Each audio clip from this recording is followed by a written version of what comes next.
Hey,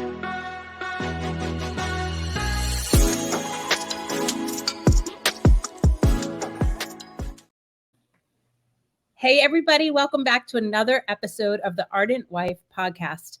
We are so thankful to be back with you today and having another conversation with Dr. K, Dr. Kerock. And today we're going to be talking about sexual dysfunction. So from a medical perspective, what are things that come in the way? What are things that we can do to help? And we really just want to shine light on some of these topics that may feel hard to talk about in public.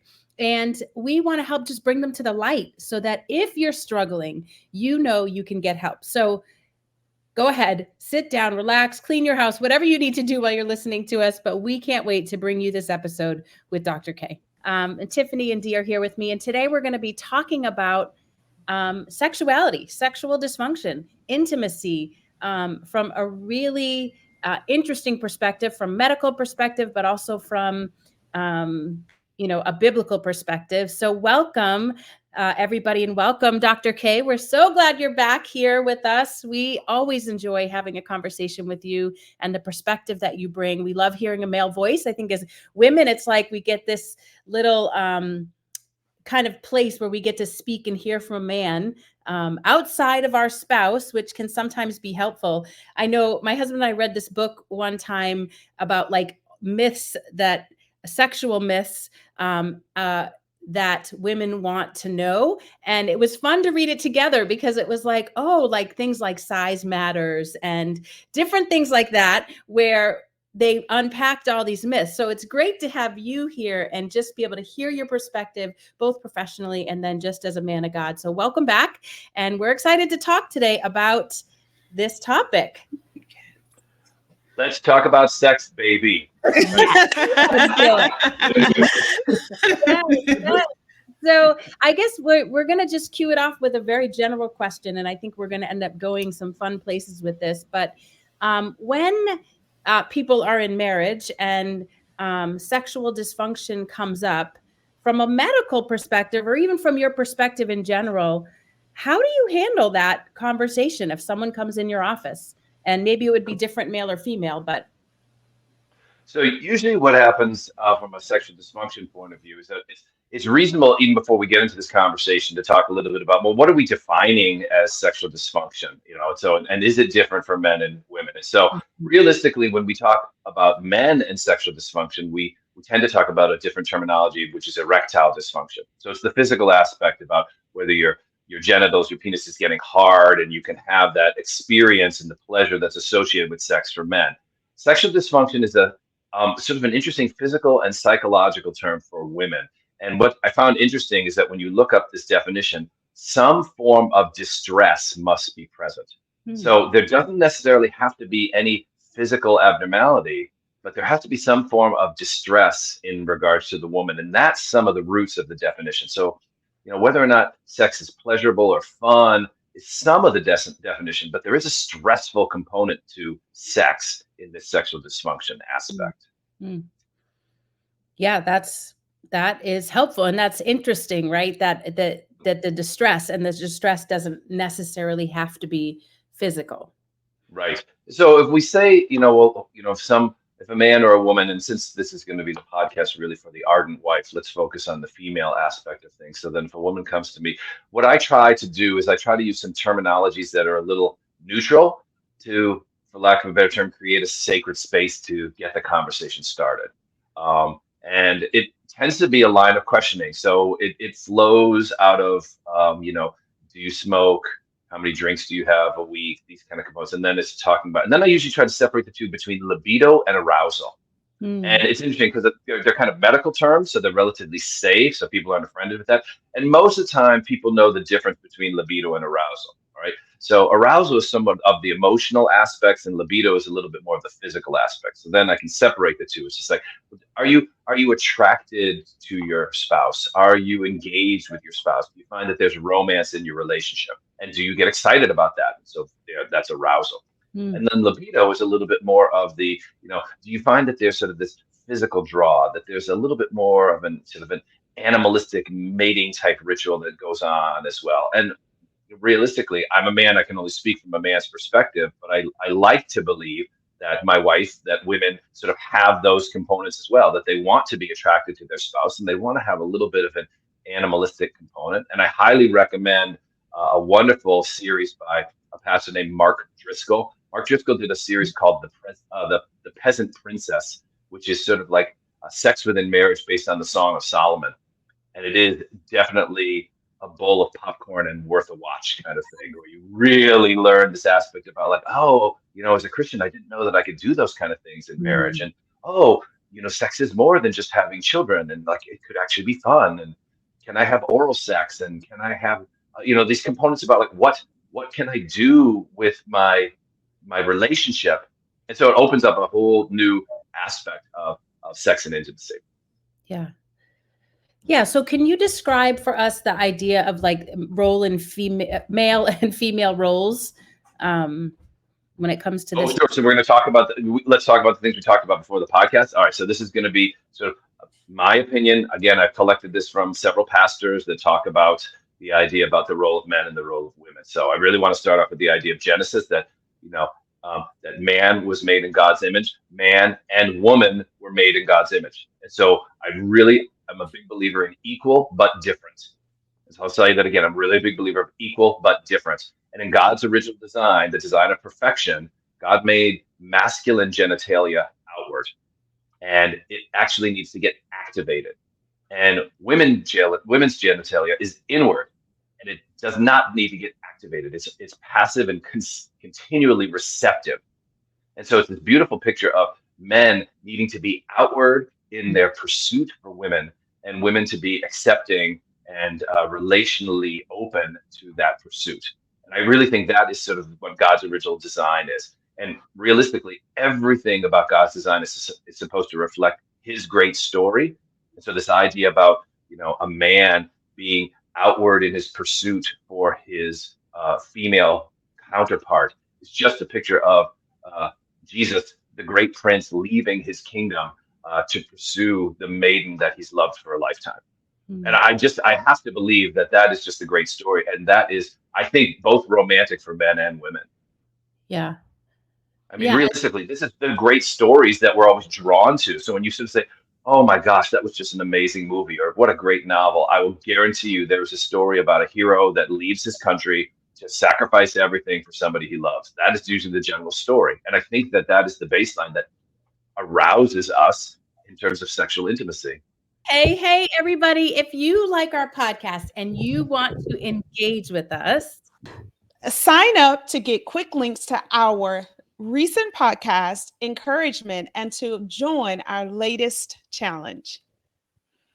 Go to theardentwife.com to connect with us and continue the conversation.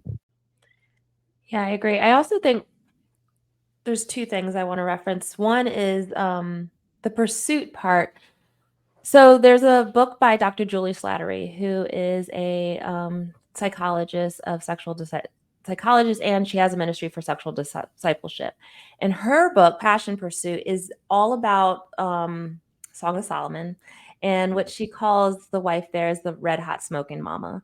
And that entire amen, sister. Right? She pursues her man in the Song of Solomon. So when you were saying that it's an outward, I feel like it's like all things, it's kind of mutual. There's both have to have some sort of pursuit, but it's the pursuit of the woman desiring to be that red hot smoking mama, right? Not necessarily pursuing her husband. Right. The picture that I think about the first thing that came to mind was really the picture of Ruth, where she gets this advice from Naomi, where she's like, hey, this is what you're going to do. You're going to go into his tent and you're going to sit at his feet. But she's not sort of like aggressively approaching him, because, we sort of see these pictures in storylines in modern tales or television. It's awkward. I mean, it's just sort of awkward, but this beautiful picture of like Ruth going out of her way and making herself incredibly vulnerable at the feet of Boaz. And it's like, oh my gosh, yeah, red hot smoking mama, sexy. I'm in, right? Yeah, exactly. Yeah, I just think of Song of Solomon when she's like combing through the streets and looking for her man, yes. And she's like, where is he? And so, yeah. Love that. So I can get completely behind that.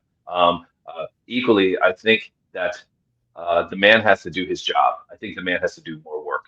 And I just think, I mean, again, in modern aspects, like I'm all about first and second wave feminism. I think third wave feminism is actually one of the worst things that's happened to women. I do think that men really need to open doors and actually lift up heavy objects and defend and protect. And I really think that's what God has designed us to do. And I'd really like to believe that women still enjoy that and are turned on by that.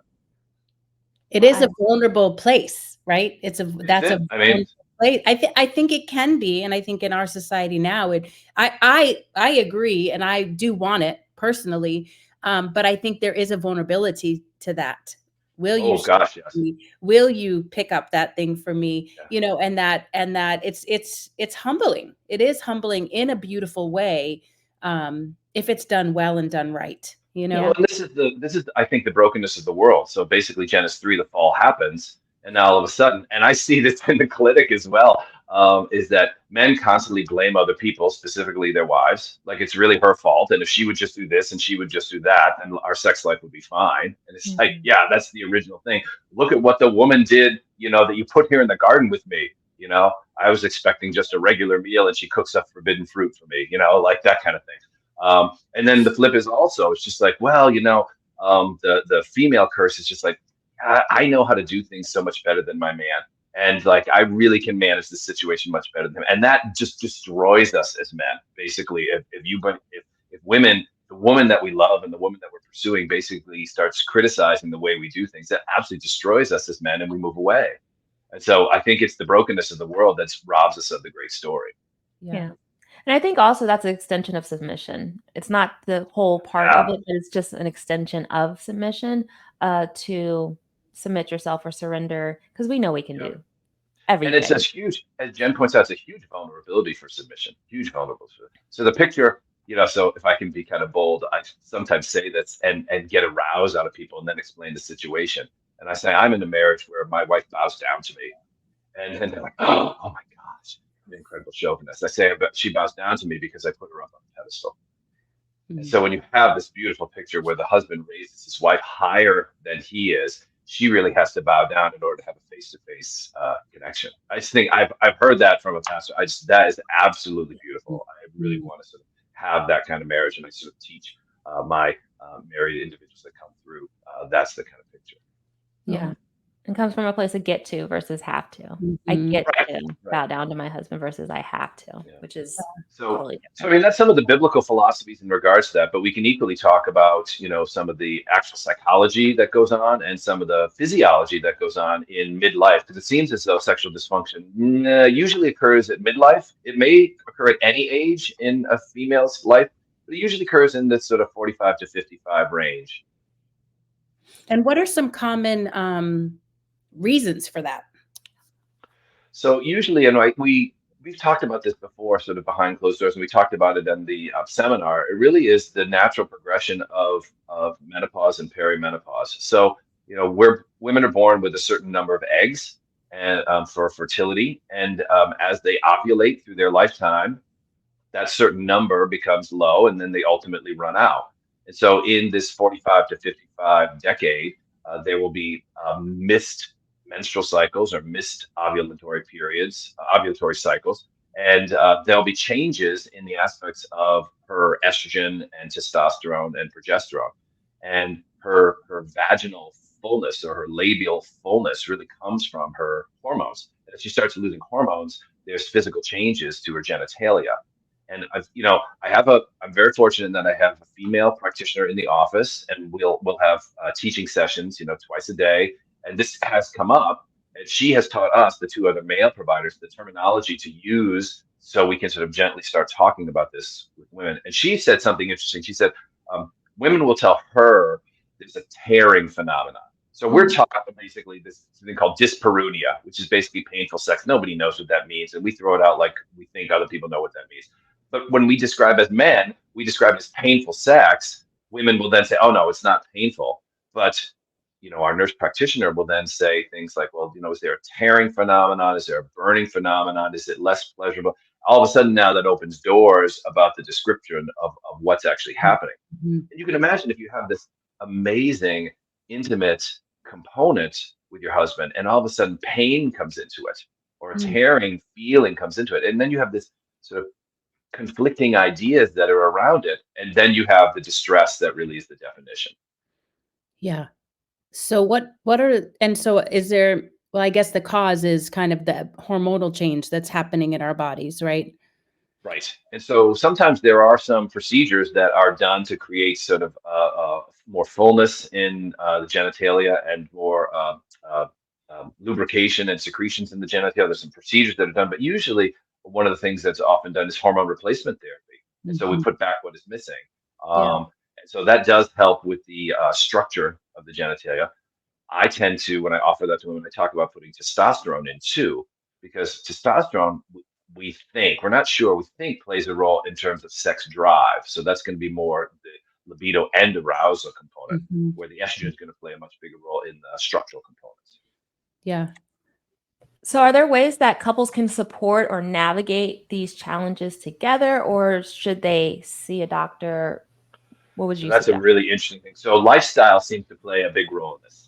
And the Mhm. two factors that we talk about in these pillars that plays a big role is actually the quality and quantity of your sleep. So we'll get back to that idea that you still need 8 hours. You still need 8 hours. I know in this country it's such a badge of honor to say that you sleep less and work more, but the 8 hours it seems to be a real key.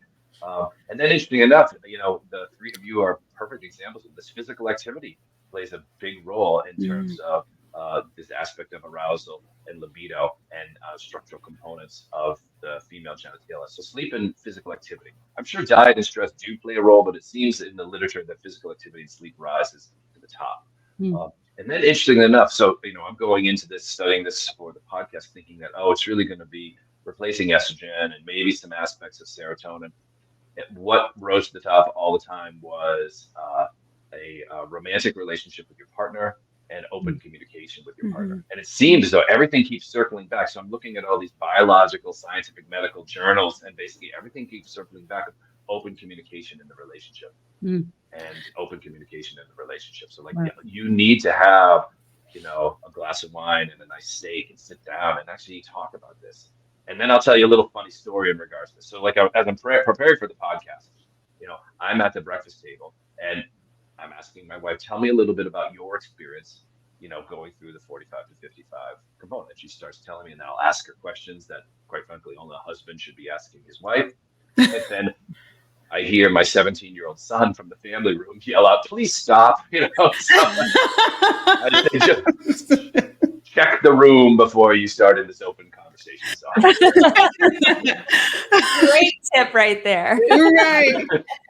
And so I have a question. I was just sitting here thinking and just taking it all in. And I'm thinking, like our bodies, like God created us, right? And we know that this body is not going to last forever, right? And so it's like, well, to what point do you say, hey, I should be doing something about this? Or it's like, this is a part of the way God created us, and it's just part of this transition into a different season, per se. So would that the majority of providers you're going to go see have that Christian viewpoint? But you have to tell me from your perspective, because what you're going to receive from your provider is that's just part of getting old. Right. And it's just like, oh my goodness, that is the kiss of death for most individuals. So at what point, this is a really challenging component. Because when you look at it from the masculine point of view, I mean, Al Pacino at 80 just had a son, right? And so it's just like, yes, exactly. Like, what is the plan here now that you're 80? What are you going to like? What I mean, at some point in time, realistically, you're not going to be around for your son in his most developmental time frame. So, like, what was the plan here? Um, Mm. so, sexual components for men, at least from a medical point of view, seem to last a little longer. So we'll usually talk about men being sexually active into their 70s, and apparently now into their 80s.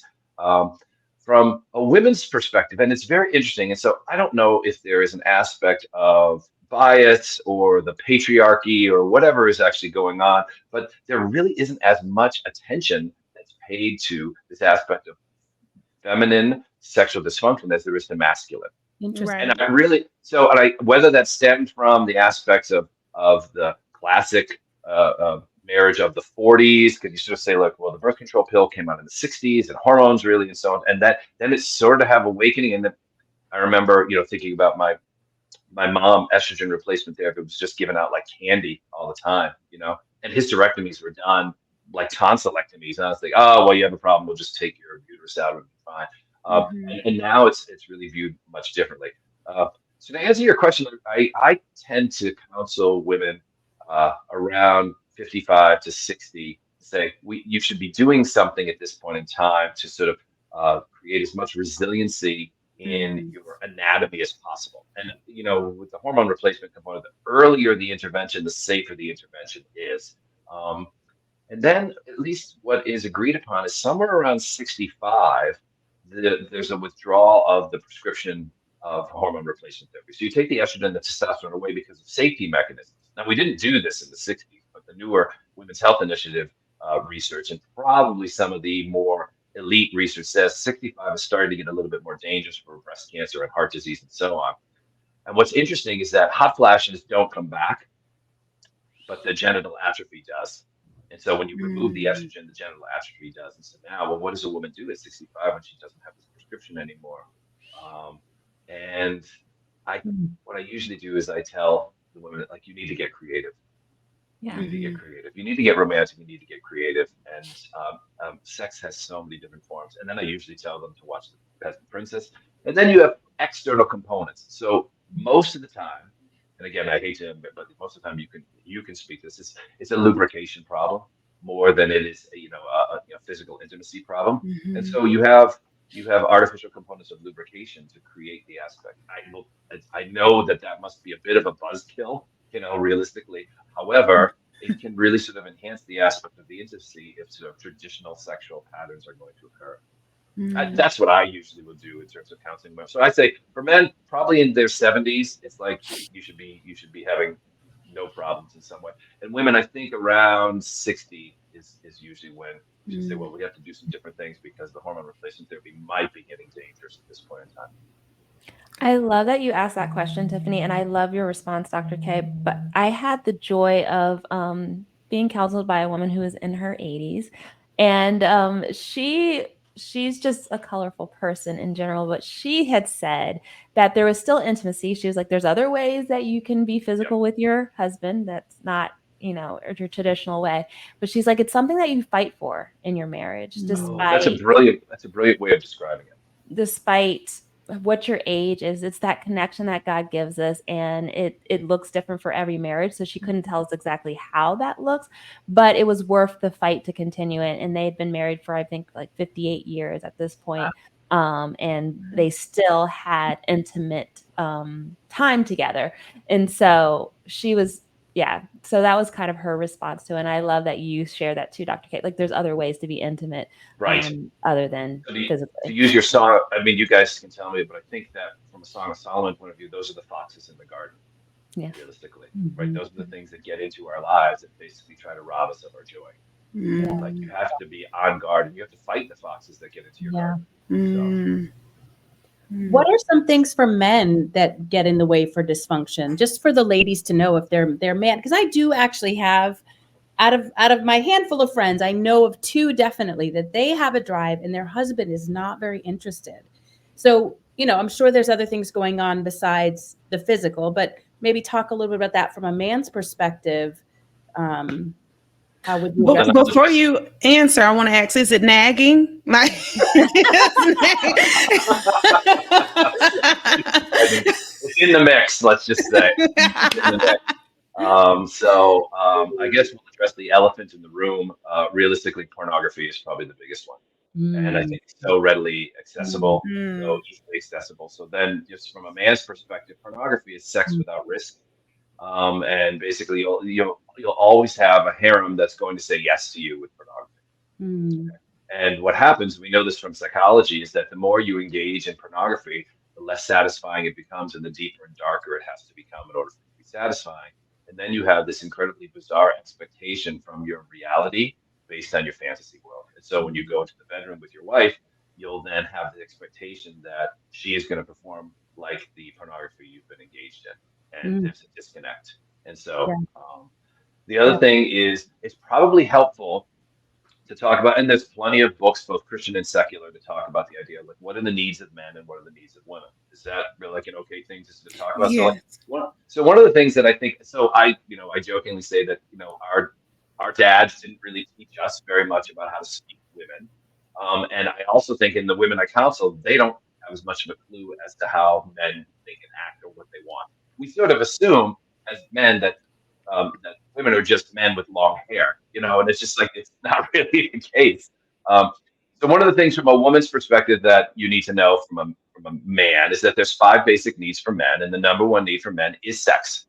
And so when you say, well, what's going on where the woman has a greater sexual desire than the man? When I get to sort of pick apart, it's usually the man is seeking out sex somewhere else, either from himself or some artificial source. So it's like, so sex is being spread out, and so you sort of don't have the same sort of energy and passion for the woman, the wife of your youth, the woman that God designed for you. Right? So there's sex is still the number one thing for men. Respect. So respect is a very, very important thing for us. And so Tiffany, you mentioned nagging, and it's like, well, nagging basically robs us of respect, and that trickles into our sex life. So when we think we're not living up to the expectations of our wives, or if the knight in shining armor does not meet the expectation of the maiden in the tower, we feel deflated. There's other 2 superficial things, so I hope this comes out okay. We really like a neat home and a pretty wife. So those are the 2 things. We like organization. We like coming home to a quiet space. So when there's chaos in the space, and children certainly bring that in very readily, it gets to be disruptive for us. And pretty wife, this does not mean we have to find Miss Universe. It means that you need to work with what you have. So, if I come home from work and my wife is in her stained sweatshirts and torn jeans, I'm like, it's less of a turn on than when she puts herself together. And we've had these kind of open communication. We have this conversation. And the last thing is that we as men need someone to play with. We need someone to do stuff with. So, if the husband likes hunting, then girlfriend, you better like hunting. If he likes bowling, you better like bowling. It's like, and so one of these things where it's important from a man's perspective to actually have some partnership.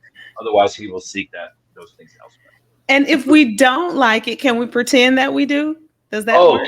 Yeah. It ain't the first thing you faked, right? So absolutely. I fake it till you make it is really one of my philosophies. So yeah, I think that's an important aspect too. So now No, I love your realness, and I honor that, because it's true. Like, and sometimes we want to tiptoe around it, but companionship is major. What they see, like, guys are very visual, and so it's okay a few days to be in your sweatshirts and stuff like that, but they want you to put your best foot forward. And I will tell you one of the things that when I come home, I tend to tear up just thinking about it. It'll happen where I'll just have a bad day, and Beth, my wife, will just say something like, "I'm so glad you go out there and fight dragons for us." And like, Dad, oh my gosh, I can carry that for a month. We need so little. I will tell you, just to let you know that if you throw us a bone once in a while with those kind of things, like, it'll carry us for a month. I'm telling you. Yeah, I've heard my husband say that. Yeah. Now, if you want to, we can talk a little bit about, and you can tell me if this is true or not. What I've read in studies, what are the 5 basic needs of women? Excuse me. So that way, the men out there who are listening in, this will be kind of like your secret code book, for lack of. So our husbands, listen up right now, because they're probably the ones. Absolutely, this is some of the most important things. So when I'm in clinic and I say, "What do you think the 5 basic needs of women are?" Men list off the 5 basic needs of men, thinking that that's what the basic needs of women are. It's like, no, they're further down the list for them. Communication. So it's interesting. There's some studies to show that men on average use 7,000 words a day, and women on average use, get this, 13,000 words a day. So I usually joke to my husbands and say, like, by the time you're done, she's only warmed up. And like, so communication is a very, very important thing. And communication does not mean solving problems. It means engaging and listening. Okay? Affection. And so there has to be an aspect of affection, and every woman has a different style of affection. I find most do like touch. Okay, so but everyone has a different style of affection. So communication and affection. Um, Two more superficial things. Women want a man who financially supports the home, and women want a man who emotionally supports the family. So financial security and components of emotional security are very important to women. And then lastly, honesty. Honesty. I tell my husbands, if you lie to your wife, it is a good 18 months, 2 year time in the doghouse.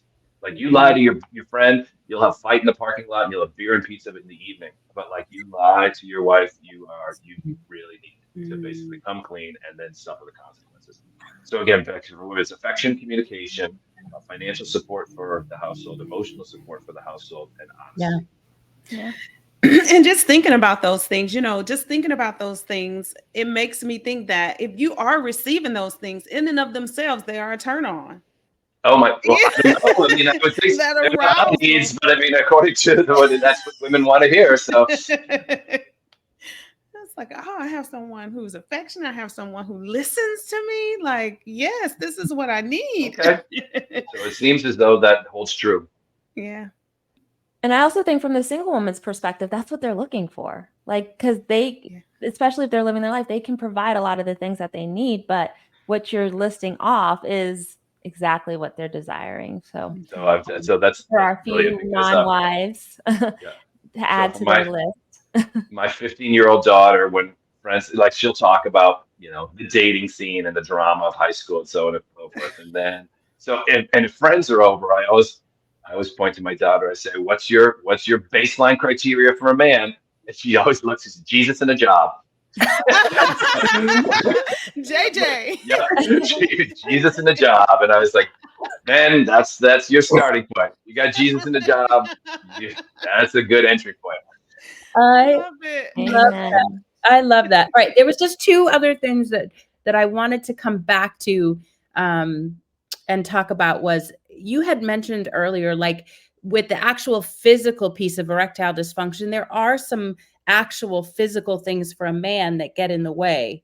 I think you had said diabetes and something else. Can you just Oh, I see what you mean. So I was like, so really, and this is true for women too. So diabetes and hypertension are big ones that sort of medically get in the way because there is changes in the vascular supply. So for both men and women, there has to be sort of this capillary vascular supply to the genitalia to have good, intimate, productive, and fun sex. And so if you have diabetes or hypertension, you don't get as much blood supply to your genitalia, and then things don't go as well as you would expect. So absolutely, those are the medical components of that. Okay.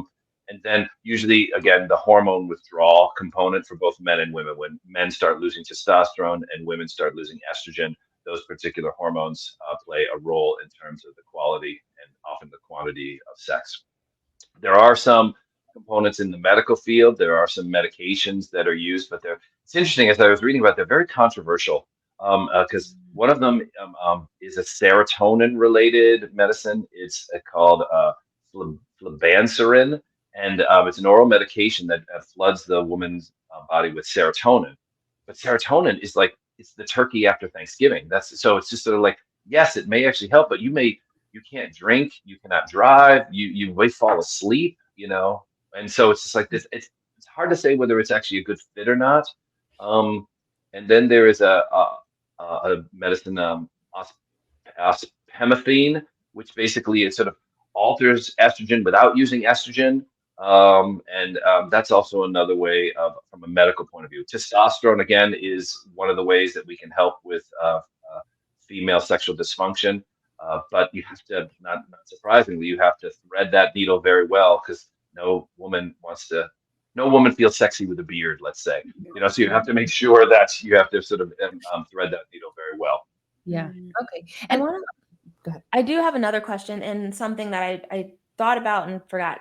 So there's also seasons in life. You're going through life, and say your husband has a heart attack or a stroke or some sort of medical ailment and physical. Like I had a woman, she's like, there's seasons. Like sometimes it won't be a part of your marriage. And so could you share a little bit about that aspect?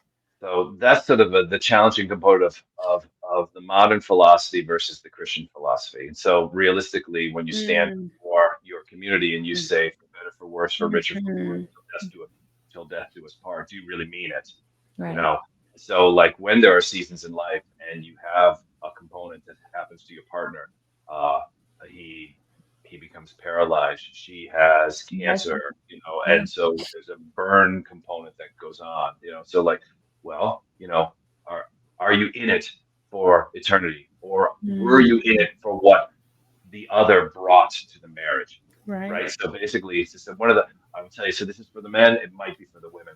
So it's just like, the question of what do you love about your spouse? This is never a good question, because you say, what do you love? Oh, I love that she's beautiful. I love that she's smart. I love that she brought finances to the, it's like, so what you may be saying subconsciously is that if your spouse loses those characteristics, you won't love her anymore. So it's just like, what do you love about you? I just love her for her. I just love who she is. And so I think when you get to the root aspects about like, this is at last bone of my, this is last flesh and that's it, flesh of my flesh and bone of my bone. I think when you actually get to that component of it, then when you go through the tragedies and the seasons of life that are going to be disruptive in the intimacy and the sexual aspects of your marriage, I think you have the foundation to weather those kind of storms. And again, the secular and modern philosophy is just like, well, I'm going to try you out like a used car, and then if you can audition for the role of spouse, and if you don't make the cut, I'm just going to, or if somebody better comes along, then I'm going to wind up dumping you for the better component. And that really is not God's design. God's design is, this one lifetime component, and there's this really great component. It's like if you married somebody who was 20, tall, and curvaceous, that's what you're attracted to. And then if in your 40s, she's not so tall, not so attractive, not so curvaceous, that's what you're attracted to now. So and also one of the things that Tim Keller talks about is the intimacy that grows in marriage in terms of communication and relationship. And I remember, I think he must have been in his 60s when he said, there is nothing sexier than that. And it's just like, I think when you actually know somebody, as Shakespeare said, warts and all, there really is nothing sexier than that. When you can say, like, this is who I am, like, these are my vulnerabilities, and I'm not scared of you. So there's these great Jewish terms for love. I mean, we talk about sort of the Greek terms for love in the New Testament, but in the Old Testament, there's some terms for love. One is ruah. Ruah is the idea that we're friends. And so it's just like, I'm in it. I really enjoy your company. And then there is a second stage, which is ahava.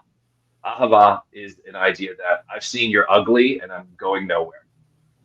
I've seen you're ugly and I'm going nowhere. And you can have this in friends. You can have this in same-sex relationships, because I have some really dear friends that I am ahava with, which is like, I've seen you're ugly and I'm going nowhere. And then there's dode. And dode is a Hebrew term meaning the mingling of souls. And when you've actually mingled souls with somebody, that's a lifetime experience. And I'm so just, that was such a great question, Dee. That was such a great question, because, and I think that talks to or speaks to why we are separate as a Ardent Wife podcast, in that it has a Christian perspective. Like you were saying, secular and modern say, hey, let's try this out. It doesn't work. Bye. And it's hard to create that safe space and vulnerability that you need to surrender, as we talked about earlier, to think this person is going to be here for me, because you don't have this higher power, this higher authority. It's like, I'm living for God. Sex isn't going to sustain this. It's like my commitment and devotion, the covenant that I took before God is going to keep me here. Not anything that you do or don't do. And before your village. I mean, people will say, oh, well, I don't need a piece of paper to tell her that I love her. And I'm like, yeah, you're an idiot to think that your love is going to sustain it. Like, you need a village to basically step into, that you need to commit to this village that will actually step in to your crazy and basically keep you together. So that is so good, because last night I was having this conversation with someone, and I was like, love is not going to sustain. No, it's like, it is not going to sustain your marriage, sir. I know. I think young the too. biggest thing for me is that the Captain and Tennille recently got divorced, and they were the ones who wrote the song that love will keep us together. And it's like, for a good long time, but apparently not. Love is, you're going to need more than that. You're going to need more than that. You really are. Well, this is amazing. I always love having a conversation. It kind of goes places that I don't expect, and that we kind of bring it back to the foundation of who we were designed to be as man, Yeah. as woman.